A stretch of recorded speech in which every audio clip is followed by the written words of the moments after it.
Welcome to another episode of Future Health Now. Today, we're diving deep into a critical topic of mental health with two incredible guests who bring expertise and passion to this conversation. First, we'll have Catherine Chao, Vice President of Strategy and Evaluation at the Ad Council. Now, Catherine is a cause driven communicator who leads audience research, strategic development, and campaign evaluations focused on improving mental health. She ensures that every campaign that she works on not only raises awareness, but also inspires meaningful action by putting the target audience's voice at the forefront. And joining her is Dr. Jason Hunziker, an associate professor and division chief of adult psychiatry at the University of Utah. Dr. Hunziker is a dedicated educator and mentor to medical students and residents with years of experience treating a wide range of behavioral concerns. He is definitely a clinical leader.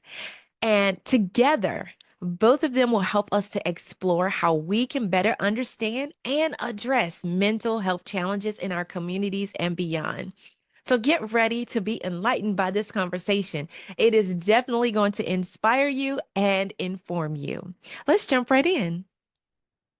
Hello, Catherine, Dr. Hunziker. How are you today? Very good, thanks. Doing well. How are you? I'm doing lovely. I've been looking forward to this conversation with you guys. I want to just jump right in now. When we are hearing people talk about this mental health crisis with Gen Z, what are your thoughts immediately when you hear those terms? I think that when I hear about this, I think about all of the time we spent during COVID trying to find ways to keep our kids connected to each other and to society. And I think that period of time showed us how unprepared we were for something like that, but also then sparked a whole bunch of ideas and thoughts and processes that we thought were distant future, and now they're here with us. And I think things like this program are very helpful for getting this message out.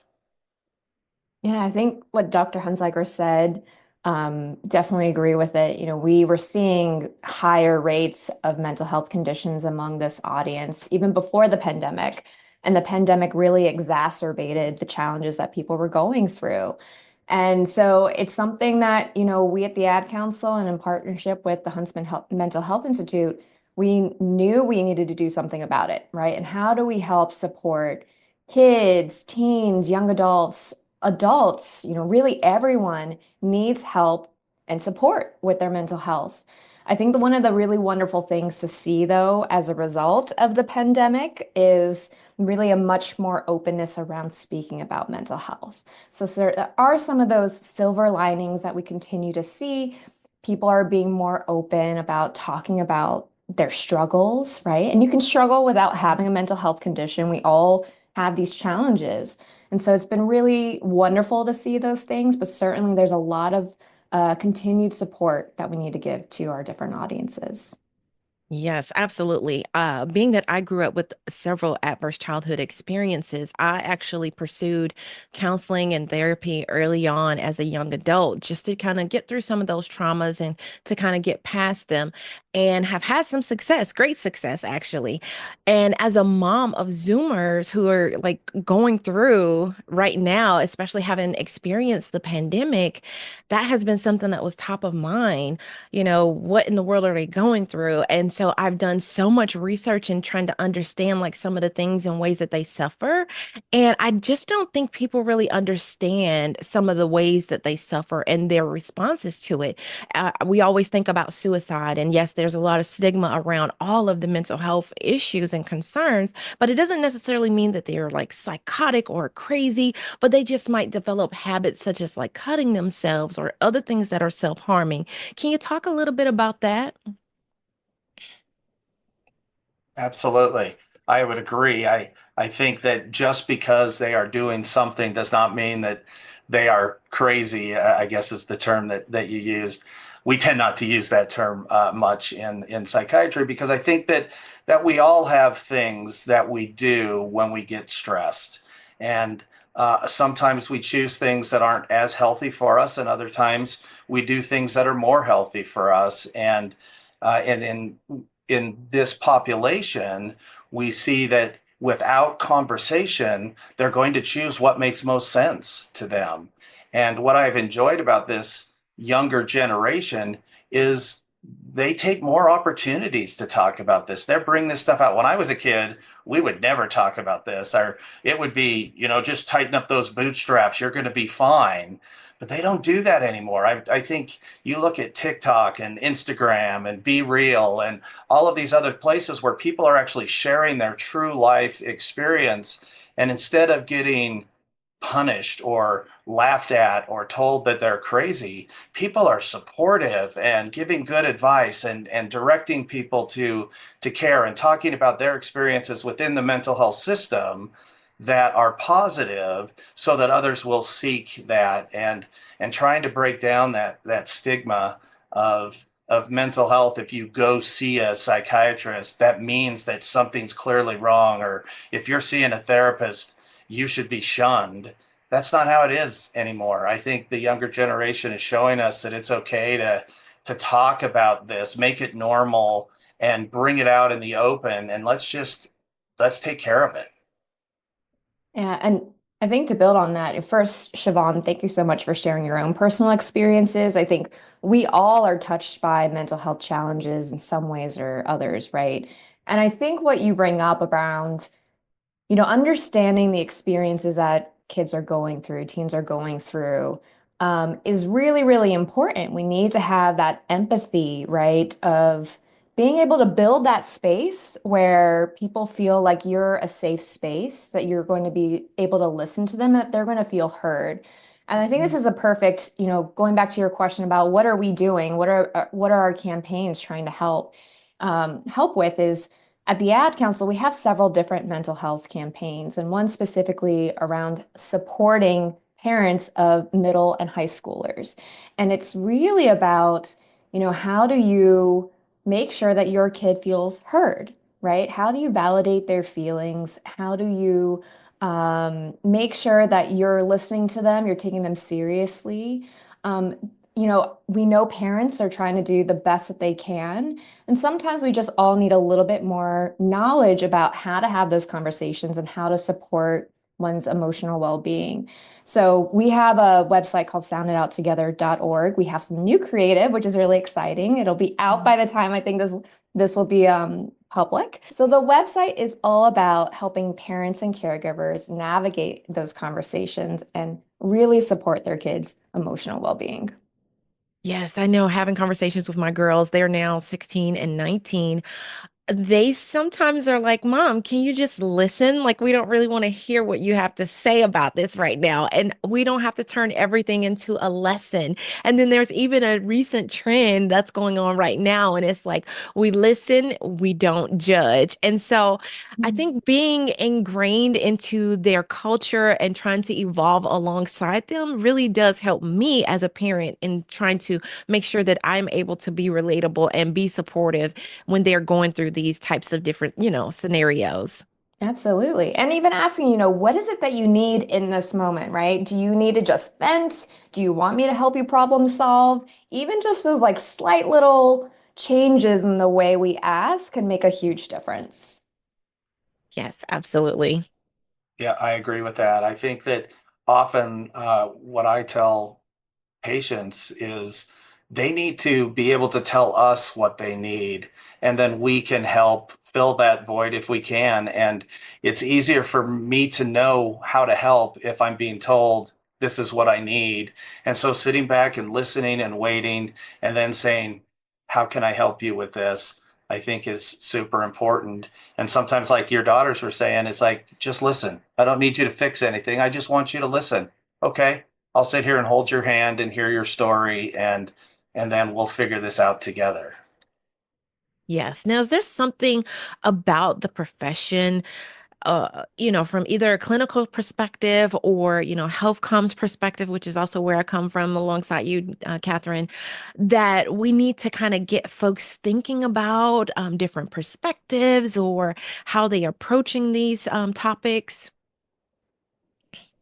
I can Yeah, jump in from the health comms side and just looking at also like how are people receiving information today, right? Social media is a big part of that. And I hear a lot from other mental health experts about there's like mental health TikTok, there's a lot of mental health oriented conversations happening on social media. And that's a really wonderful thing and a beautiful thing. But also, we Mhm. have to look at the other sort of flip side, right? Is that what I'm also hearing is that teens and people are taking that information and saying, ah, that sounds like me. I now have XYZ, right? So they're kind of diagnosing themselves without going through a professional. And I think that's something that we, one, have to be aware of, but also, how do you help people sort of pull the information that is useful, right? So maybe it's I hear that these things relate to me. What can how can I take that and find sort of coping strategies or other ways that I know is going to be useful for me without, how can we help people not pathologize what they're going through and take the information that's going to be useful for their life, but also not using it as an excuse, right? I think the other thing that I've heard from a lot of teachers and school counselors is that sometimes kids will say, "Oh, I have anxiety," and they use that as like a one-upping someone else. And so there's real openness around the mental health conversation, but we have to be careful in how we're using the language and how we are, using in a way that we are reflecting on what works for us and what doesn't.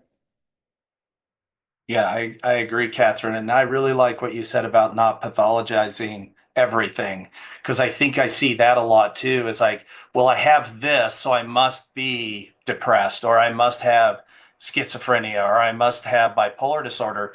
And that's not true. A lot of us in life have symptoms every day that we're dealing with and stressors that we're dealing with. That doesn't mean that it's a full blown, oh, I need to run and get on meds or do this or do that. What it really means is I need to pay attention to what my body is telling me, and then I need to talk to somebody who understands and that can give me guidance on what to do next. And if these things are depression, then let's attack the depression. If this is a generalized anxiety disorder, let's deal with that, and we can. But I don't like to rush in and say, "Oh, this kid has this," because I read on online that these were the symptoms, and so that's got to be what my kid has. And we want to try to avoid making every little thing a psychiatric illness. But I do like the idea of talking about all of it and getting through to help people feel better, because clearly it's disturbing them if we're discussing it in the first place.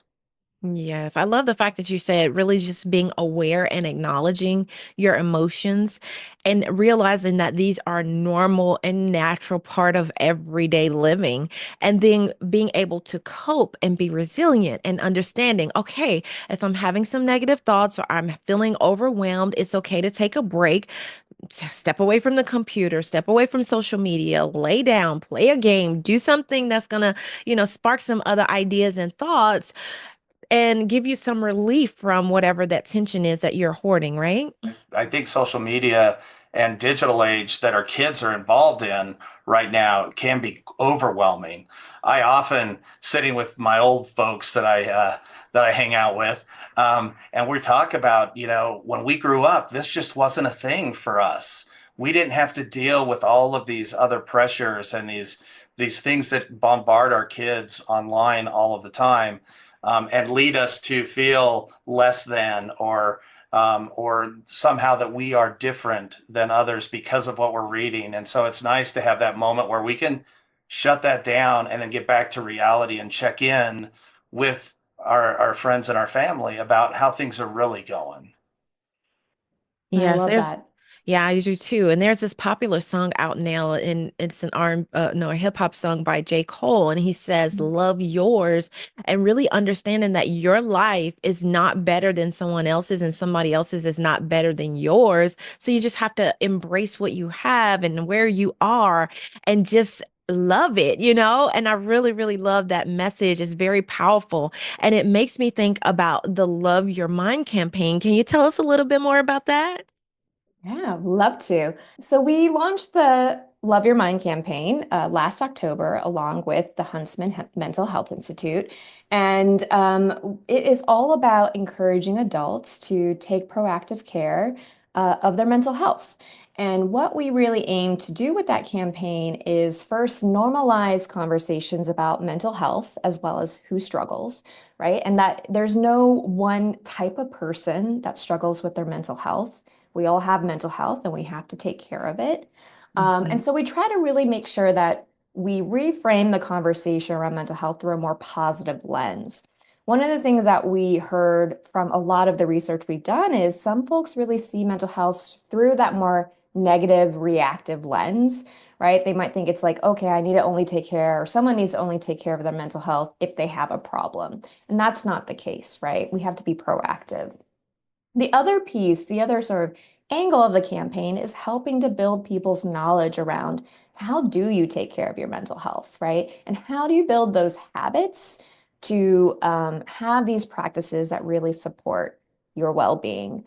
Because sometimes I think we sort of generally know, we've heard about meditation, we hear about yoga, we hear about all these different things, but how do you actually incorporate these things in your life so it's a continuous and continually improves your mental health? And that you have to try different things, right? One thing may work really well for someone else, it may not work well for you, or something could have worked for you and it may not anymore. So, really encouraging people to explore, define what works for them. And then finally, the last piece of the campaign is connecting people to culturally relevant information and resources. We have a website called loveyourmindtoday.org, which has a lot of information around emotions and challenging scenarios that can impact your mental health. And so we have also self-care and coping strategies. We have stories. There's really a lot of great information on there to really help support people through their mental health journey. Yes. Now, Dr. Hunziker, you could work anywhere in the world. Why do you choose to remain in academia? I sometimes ask myself that all the time, but uh, no, it is interesting. I have been here. Boy, I've been at the university since '93, believe it or not. I did undergraduate work here, and then I stayed for medical school and residency, and then joined faculty. And I think that part of the reason was the atmosphere of innovation and exploration and education. It is so gratifying to watch young, scared students come in and then learn how to be doctors and learn how to provide excellent care to people. I think that the academic environment allows us to continue to grow as well. I joke all the time that I get 8 hours of free therapy every day. Uh, and I surprise myself. I say things to patients. Sometimes I'm like, wow, that is a great idea. I need to write that down somewhere. And because I think that that's what inspires us is to make these changes, to work with the ad council. I mean, it's been unbelievable. I never thought in my career that I would have the opportunity to work with such a great organization to get this message out or to do these kind of things. I have done more of this in the past 2 or 3 years than I've done my whole career, where I get to come and talk about mental health and talk about innovation and talk about thinking outside of the box. And at Huntsman Mental Health Institute, everybody has a voice and it doesn't matter who you are. And that's what I love. It's just like we're a group of people, from the people who are in the kitchen making the dinners to the people who are vacuuming the floors to the doctors and social workers and psychologists. Everybody is involved in the decision making. Everybody has a voice. And good ideas come from everywhere. And it's really about finding ways to do things rather than finding ways to say, no, that can't be done. We say, how can we do this better? How can we get this done? Let's make this work. That's why I love it. I mean, it's just a great place to be. Well, that's so inspiring to me. I'm happy to share that my daughter is in school studying to become a psychiatrist. So I would love to put you two together and connect you. Um, but you bring up an interesting point. There are so many stakeholders that could have influence, that can advocate, that can be part of the change. If you were sitting next to a decision maker or a stakeholder that can make a decision that would support the future health of the next generation, what would you say to them? Wow, that's a big question. Um, there are so many things that I think are important to do, but I think one thing that I find with doctors in particular is that we get in these ruts and these ways of doing things, and that we forget that there are other ways. And I think in academic centers we tend to adopt these other ways quicker. But I think things like AI I think is going to be huge, and I really think it's going to take us to a new level in medical care. And so I would be asking these great thinkers, how can we do this effectively? How can we do this safely? And how can we provide better care for people when they come to us, so that they can get what they need more quickly and feel better faster? Yeah, I think it's such a great question. What I would ask folks is, do you want to join us? Because one of the things that we found is when we work together with others, we build a coalition of partners in the healthcare space, technology, media, philanthropy, all different fields and industries. We really can work together on the solution, right? And we can find consistent messaging, we can build, we can scale things to a degree that none of us can do by ourselves. And so when we come together, I think that really helps us to go much further.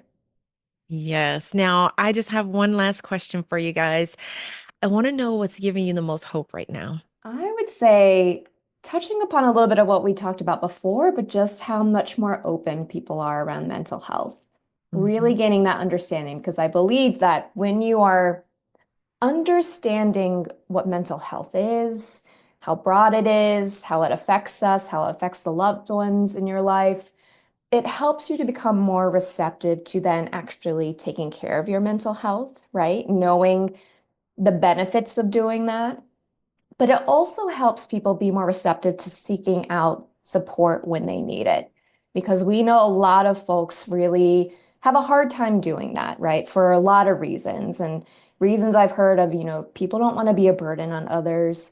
They don't want to be seen as weak. They don't want to, you know, um, be seen like it kind of goes against this image that they might have of themselves. And what we are really trying to do is change that narrative that no, it's actually a sign of strength when you reach out for support, and that we all really have to take care of our mental health. So I think that this openness is wonderful. And how do we continue to open people's aperture so that then they get the resources, the support that not only do they need, but that they deserve? Yes.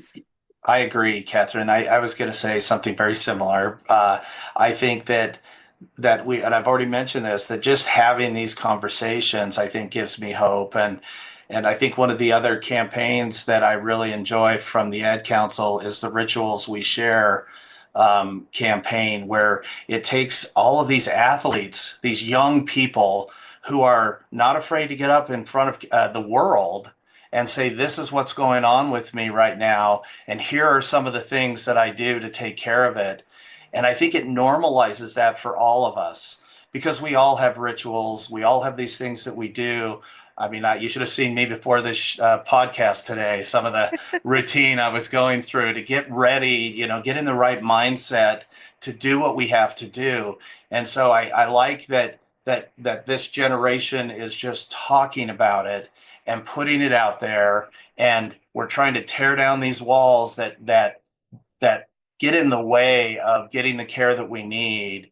And everybody's more open to this idea. I was reading something this morning about all these CEOs who have started instituting mental health days and looking more at taking care of mental health of their employees, because they realize that not only does it improve the employee's life, but it improves productivity and their business and everything else when everybody is taking care of themselves. And so these simple little things that we can do every day to prevent something serious from happening, people are knowing about now because it's out there. And that's what I think has given me a ton of hope as I get towards the later part of my career.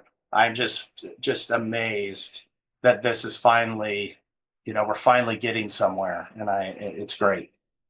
Yes, oh my. I am hopeful just because everything you guys have said is just so inspiring and encouraging, especially given the situation that we're currently in. So, how can people follow your thought leadership? Are you on LinkedIn? Do you do YouTube? You have social media? How can they find you online? Yeah, most of my stuff is on LinkedIn, and then of course on our websites, people can find me all over the place there. Same thing. You can find me on LinkedIn, as well as go to adcouncil.org for more information about the work that we do. Well, that's phenomenal. I'm going to make sure we share all the links to everything you guys have mentioned and share all this good insight for folks to continue this conversation and to follow up. And I just want to say thank you. Thank you so much for your time and for being here and being an advocate.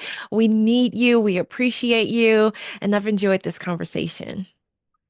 So have I. Thank you so much for having us, Siobhan. Yeah, thanks so much, Siobhan, and have your daughter get a hold of me. I'm happy to talk to her more about joining us. Absolutely. She's going to love that. That's a wrap to another edition of Future Health Now.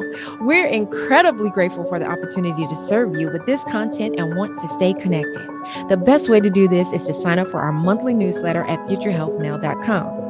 While you're there, we want to hear your feedback and make sure you feel this community is a resource that helps you feel best equipped for the public health education journey, one that you'll be proud to be a part of, and share the content with others so we can empower the healthiest, well-informed human population in history. If you haven't already rated the show on Apple or wherever you listen to your podcast, please simply tap the number of stars you feel this show deserves.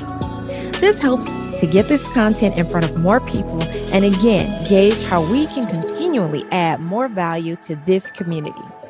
This podcast wouldn't be possible without the help from our executive producer and production team at Chat with Leaders Media. If you're looking to launch your very own B2B growth podcast in the industry you serve, go to chatwithleaders.com. Now go enjoy a healthy, encouraging, and joy-filled day.